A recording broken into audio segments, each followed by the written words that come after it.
disenfranchised grief. The reason why it's disenfranchised is because culturally we're not acknowledged or seen in that grief, right? So it wouldn't occur to somebody to consider that it doesn't come easy for everybody, Right. right?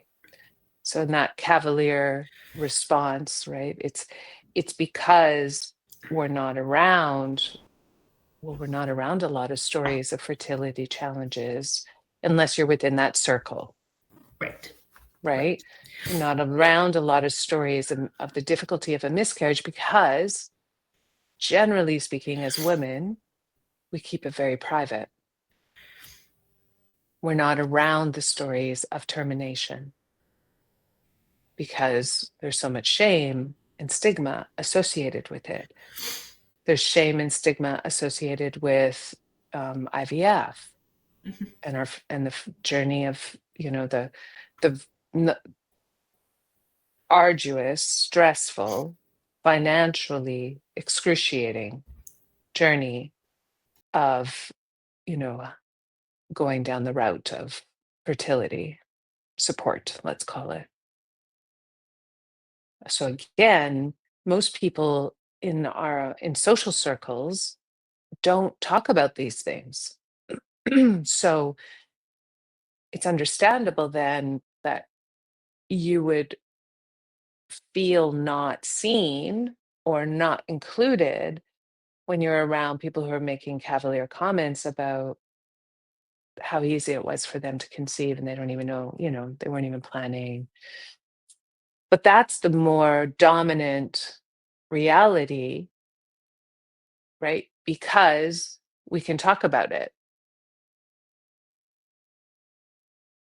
And I guess if we want there to be a more fleshed out reality of what it means to venture into motherhood, let's say, right? I think that it's incumbent upon all of us to lend our story to the conversation instead of letting the one story be dominant and then we hide in our shame.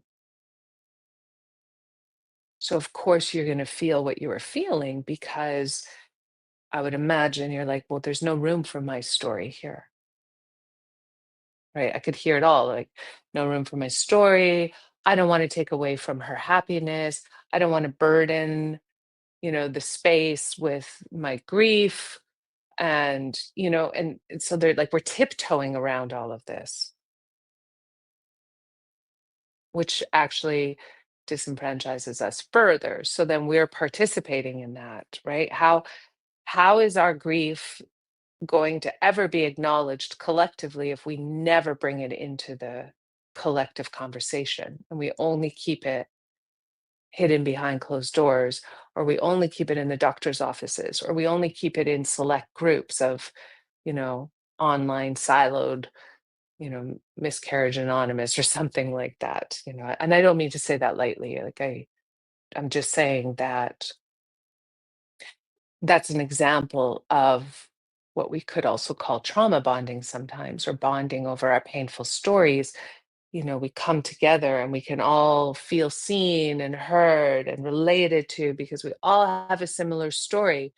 And then what I would add to that is, okay, build the strength through that group and then bring it into the larger spaces.